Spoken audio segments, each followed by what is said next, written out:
আসসালামু আলাইকুম বন্ধুরা, আশা করছি সবাই ভালো আছেন। চুলার আঁচে ইউটিউব চ্যানেলে আপনাদের সবাইকে স্বাগতম। আজকে আমি শেয়ার করতে চলেছি একটি সাশ্রয়ী রেসিপি। এখন থেকে ফ্রিজে পড়ে থাকা দীর্ঘদিনের মাছ আর ফেলে দিতে হবে না। এই রেসিপি একবার বানিয়েই দেখুন, সবাই চেটেপুটে খেয়ে নেবে। তো চলুন কথা না বাড়িয়ে শুরু করা যাক। এই রেসিপিটি বানানোর জন্য লাগবে মাছ। আমি এখানে 5 পিস মাছ নিয়েছি। আপনারা চাইলে বাড়িয়ে অথবা কমিয়েও নিতে পারেন। এই মাছগুলো আমার ফ্রিজে দীর্ঘদিন ধরে ছিল। এবার এই মাছের মধ্যে হাফ চামচ লবণ, হাফ চামচ হলুদের গুঁড়া দিয়ে ভালোভাবে মেখে নিব। এই পর্যায়ে আপনারা জিরার গুঁড়াও দিয়ে দিবেন। আমি তখন জিরার গুঁড়া দিতে ভুলে গিয়েছিলাম, পরে আমি জিরার গুঁড়া দিয়ে ভালোভাবে মাখিয়ে নিয়েছিলাম। ভালোভাবে মাখানো হয়ে গেলে মাছগুলোকে ভাজি করে নিব।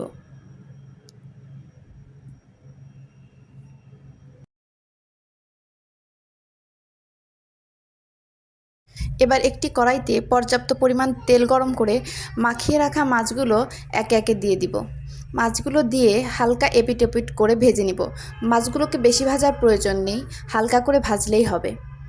আমি মাছগুলো ভেজে নিয়েছি, এবার এগুলোর কাটা ছড়িয়ে নিব।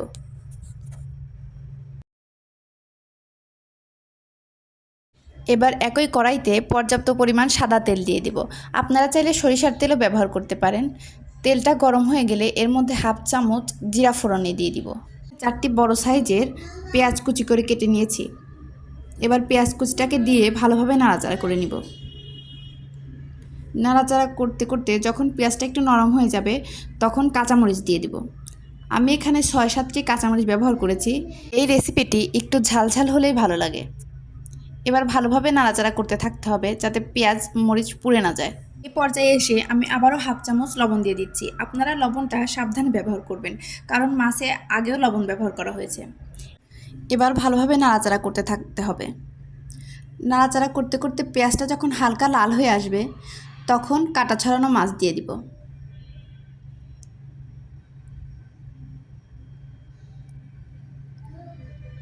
একটু ভালোভাবে নাড়াচাড়া করে নিব। এ পর্যায়ে এসে আমি হালকা একটু হলুদের গুঁড়া দিয়ে দিব, একটু কালার হওয়ার জন্য।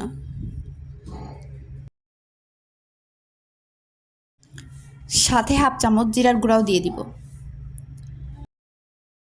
এবার চুলার আঁচ মিডিয়ামে দিয়ে ভালোভাবে নাড়াচাড়া করতে থাকতে হবে। নাড়াচাড়া না করলে মাছটা পুড়ে যাবে। নাড়াচাড়া করতে করতে যখন মাছটা লাল লাল হয়ে যাবে তখনই মাছ ভর্তাটা নামিয়ে নিব। এবার মাছটাকে কাঁচা পেঁয়াজ ও সরিষার তেল দিয়ে ভালোভাবে মেখে নিব।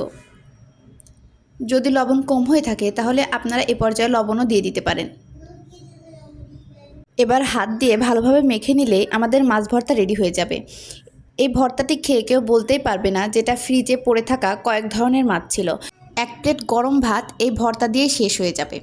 আমার এই ভিডিওটি যদি আপনাদের ভালো লেগে থাকে তাহলে লাইক, কমেন্ট এবং শেয়ার করবেন। আমার চ্যানেলটিকে সাবস্ক্রাইব করে দেবেন। আল্লাহ হাফিজ সবাইকে।